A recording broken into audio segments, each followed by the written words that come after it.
to another episode of What's Up Wednesdays. Y'all know what's going on, man. I'm glad we back with another one. You know what I'm saying? Another week just to catch up and talk about some things. First things first, I hope everybody is doing well. If you're not, it will get better. You know what I'm saying? I hope all is well, you know, with everything you got going on. But if you good, we good. Let's get it. So my mama just had a past birthday. Shout out to my Dukes. You know what I'm saying? More life, more love, and prosperity. I wish you the best. You know what I'm saying? We had a ball. Like, we really kicked it around this month. So, yeah, I'm glad she got to enjoy her birthday. I'm glad I got to celebrate her birthday with her. You know what I'm saying? So, that's it. I don't know if I'm going to insert some clips or not. I don't know if I want y'all to see my mom. I don't know, y'all. I don't think I want y'all to see my Dukes type shit, you know. I ain't got time. Actually, fuck it. Drop the clip.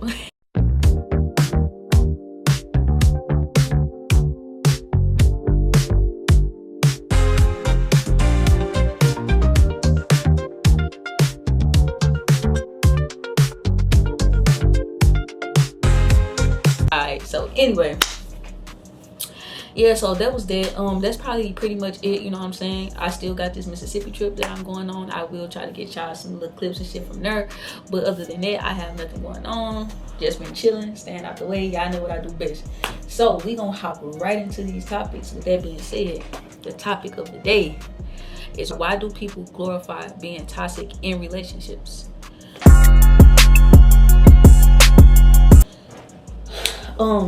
I'm gonna just dive right into it. I'm not gonna have no build up or nothing. I'm coming out swinging. Y'all already know what I'm gonna blame this on. If you don't know, y'all need to watch more of my videos. But the internet is the number one reason why people glorify toxicity in relationships. And I say that because so many influencers and people that's like getting looked up to, they are in toxic relationships or toxic situations. And I feel like people outside of influencers are also in toxic relationships, but they think it's normal now because they see this person on this higher platform and that's getting all these views and likes. They life isn't under a microscope. So now it's like, oh, they going through the same shit I'm going through. Her baby daddy whoop her ass too. Or this nigga cheating and she keep taking him back and this shit is normal. It's just gonna be like that. That's the way life is. But really, that's not. It's just the internet glorifies that shit, or the people that you look up to, or certain people look up to, are going through the same toxic ass shit that normal people are going to, or so to say, not non-influencers are going through. So I feel like the internet is the main thing, and then like all the conversations that's on the internet is toxic. Like the videos that people see. It's just a lot of toxicity on the internet, and I feel like that kind of glorifies it or shed light on it instead of shunning it, basically. Second point, people are emotionally unintelligent. Like, they don't know what healthy love look like, or they don't know what healthy relationships look like, because ever since a child they're watching this shit. Either their mama or their daddy was in toxic relationships, they watching their mama get cheated on, or whatever the case may be, or they don't really know what real love looks like when it comes from a significant other. You know what I'm saying? So it's like I'm accepting whatever comes my way because I don't know what real love is, or I don't know what healthy love is, so to say, type shit. Like, if I've been saying the same thing since a child and this is the way I feel like life is, that's the way it's gonna be. Like, that's the way of life at this point. So any inkling of love that's like outside of like being traumatized or trauma, it's gonna feel like the real thing. It's gonna feel like, but whole time that should be toxic too. You know what I'm saying? So I just feel like when you are emotionally unintelligent and it's all you know, of course it's gonna be glorified. Like, and that could be a sign like of real love, or that's how I know they love me. And it goes back to the internet. If you gotta call me a whole bunch of times and you gotta pop up at my house, take me on the high speed chase me, shoot at me, bust my windows out, show me you want me ass shit. Like, no, that is crazy. Like, that's literally psychotic. But it gets glorified because that is like people's normal. Like, that's what people do out here. Busting windows, like house windows, car windows, breaking TVs, putting holes in the wall. All of this stuff is like really toxic, and I just feel like it get glorified because people are emotionally unintelligent. They don't know how to control themselves. They don't know how to sit down and actually talk. People lack communication skills. So when you can't talk, your first thing is anger. Now I'm mad. Now I have to and fight and yell and scream. It's because you don't know how to deal with your emotions. You don't know how to deal with yourself. So emotionally unintelligent is another big thing of why they glorify toxic relationships. And lastly, I would say, basically what I've been saying is like the new normal. Like, I feel like basically they look at it as like exciting. Like, healthy love is boring. Well, some people feel as though it's boring. I don't personally think so myself, but some people think healthy love is boring. Like, you are so wrapped up in toxicity. You feel like if a person ain't cursing you out or calling you out your name or saying hurtful things to you or coming close to putting their hands on you, if not putting their hands on you, then that's not real love, or it's boring. Or like Wale said it the best: the bad girls ain't no good and the good girls ain't no fun. That's just how some people think. Some people think that shit boring. Some people think that's not okay, or you corny if you don't pop up at my house and try to break through my window, or you don't take me on no high speed chase. You chasing me through the city and we playing bumper cars.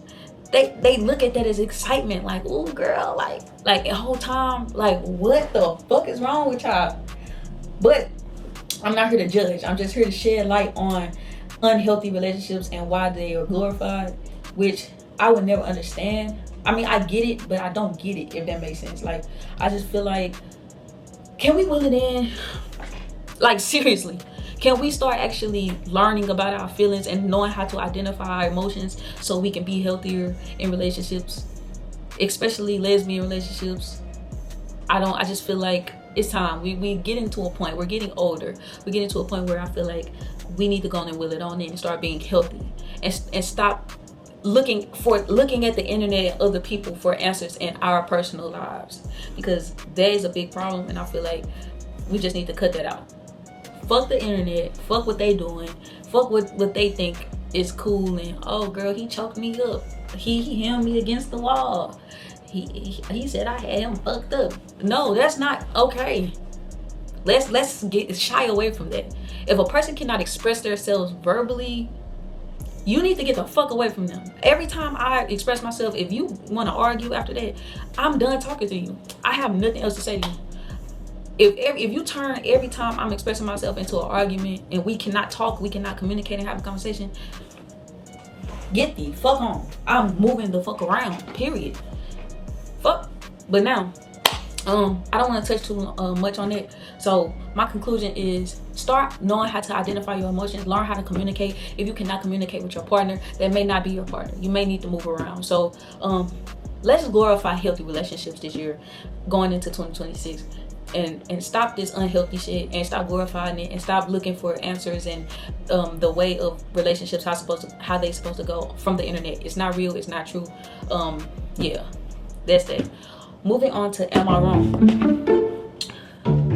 Okay, so I found this inappropriate. My friend says it's normal dating. I've been out of the dating scene for several years, so I might be out of the loop for dating standards and behavior. My friend, a female of 34, and I recently decided to try a romantic relationship because it started developing, and we decided to give it a shot. We've been filling out the possible relationship for a few months. I was ready to commit to a relationship, but she has been more reluctant despite being the one to ask me out. For the record, we both bisexual, and this is neither of our first rodeos in dating another woman. I don't know, man.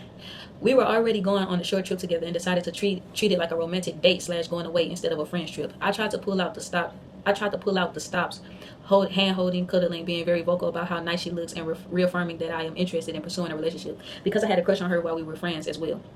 During the trip, I caught her flirting with someone else. He would forward her videos of some older lady on RG who apparently posts cute flirting reels videos, and she would respond with things like, don't tease me. I found it really disrespectful to be flirting with someone else while we were on a trip. trying to see if we were compatible in a relationship. My friends insist it's pretty normal, and since we weren't official, I shouldn't hold it against her. I'm not gonna date her regardless because that's not something I'm cool with, and I find it disrespectful and belittling. I want someone who chooses me, but is this really what I can expect in the dating scene right now? Is this normal behavior? Okay, I'm gonna make this short and sweet. We grown. First of all, I'm gonna start by saying that I think we are getting confused with like when you interested in somebody, they don't belong to you. They don't just snap of a finger become your property. You cannot expect nobody to move the way that you move. And I'm not saying you're wrong for having boundaries and thinking something that it wasn't, but at the same time, she showed you how she was coming.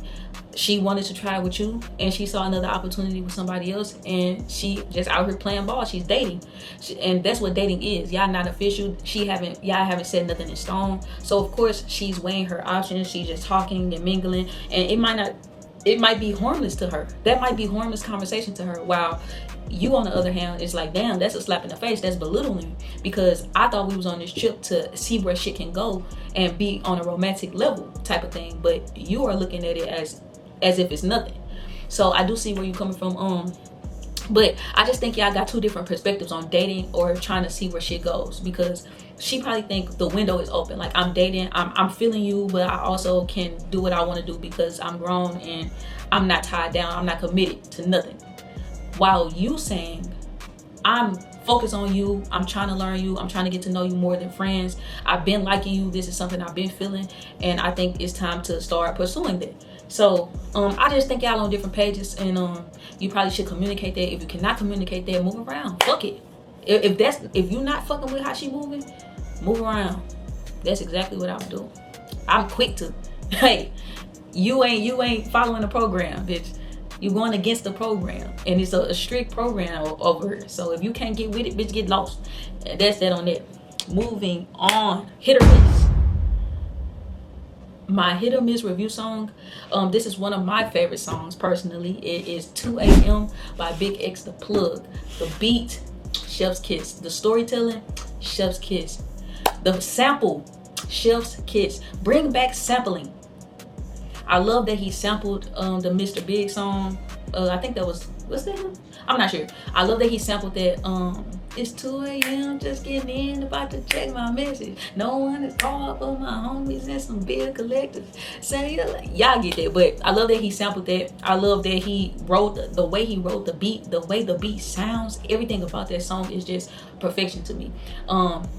The storytelling is immaculate. He gives you visuals. Like, you can close your eyes and listen to that song, and you can actually be in the room. You can be in his car, wherever he is. Like, he's storytelling. Like, you can picture everything that he's saying type shit. And whole time, he was dreaming. He woke up outside of his house, sleep in his fucking car. Like, it's beautiful. Like, the whole storytelling, and then the end being that little plot twist. Perfect. Yeah, so I give that a 10 out of 10 song. Literally. The beat, the everything, the sample, the everything. Like, I love it. 10 out of 10. So that is a hit. And y'all need to let me know. Y'all need to send me songs, or y'all can send me songs or whatever. And I'll let y'all know if it's a hit or a miss. Okay, now it's time for my unpopular opinion. So this week's unpopular opinion is money can buy happiness. I hear a lot of people saying it cannot buy happiness, and money doesn't fulfill you internally, and blah blah blah. Fuck that. It's a start. Money equals freedom. Freedom equals happiness. If you hella broke all the goddamn time and you can't pay for nothing, you always stressing out about where the next thing coming from, or these bills you gotta pay, you can't even focus on your happiness because you're too busy trying to survive through life. If you become financially free, that is a start to happiness. So I feel like money for sure 100% can buy happiness, to a certain extent though. I'm not saying it all the way, like, because I know some billionaires and millionaires are lonely, miserable, don't know who loves them for real or just for their money, and blase. Cool, I understand that aspect of it, but I just feel like, give me the option. Like, you know what I'm saying? I'd rather cry in a fucking Benz than a Honda. You know what I'm saying? So to me, money for sure can buy my happiness, or it can be the start of my happiness, because I will be free. Once you are financially free and stress free from financial issues, that's when you can start finding stuff you like to do, finding hobbies, actually being happy. You can actually buy your happiness. I always wanted to take yoga classes. Go take a fucking yoga class. I don't have nothing else to worry about. I don't have nothing else to do. I'm rich. So I'm finna start finding hobbies to do, doing the things. I'm finna go get some friends, all of that shit. Like, yeah, I can really get outside now and don't have to worry about bills and being behind on shit or having to pay this or where this money gonna come from for this and da da da da. No, fuck that. Shopping spree, brunch, clubs, whatever the fuck else I feel like. You know what I'm saying? Moving on. That was my unpopular opinion for this week. And lastly, strive for greatest motivation. My motivation quote this week is, it won't work without work. You think you can manifest something or just pray for something and it's just gonna come to you? Prayer without work is dead. Basically, like, you cannot just pray for something and expect it to come for you and you just sitting on your ass. It won't work without work. Basically, you need to pray and ask for guidance and ask for discipline, and consistency, or whatever else you feel like you need, so you can move forward and grow and just, you know what I'm saying, and put in that work. You have to put in the work, no matter what. I don't care if it's little day by day steps closer to your goal. Put in that work. You cannot just pray and sit around and expect something to happen. Also, you cannot keep waiting for something. You're waiting for nothing. Oh, I don't have the right camera. Oh, I don't have a PC right now. Oh, I don't. It's workarounds. It's workarounds. Gang, I'm telling you. Phone. Record off your phone. Go live off your phone. Make something work. Make something shake. Whatever it is, start today. Start right now. It won't work without work. Put in that work. Don't just expect stuff to come to you. Go get it. Go get it. Put in the work. And it's going to pay off. I tell y'all that every time. I don't have nothing yet, but I know I have the faith that this is going to work. This is going to work. So I'm going to keep going until it works for me. And I don't care who believe me, who doubt me. If you with me, you with me. If you ain't. But I'm going to keep working because I know this is going to work. So at the end of the day, put in that work. Build your brick day by day. It's gonna pay off. I love y'all. If you made it this far, you are a real one. Thank you for watching. If you haven't liked this video, well, if you haven't subscribe to the channel, like this video, comment. Y'all let me know what y'all want me to review. Thank y'all. And once again, don't forget to compliment yourself and somebody else. Peace.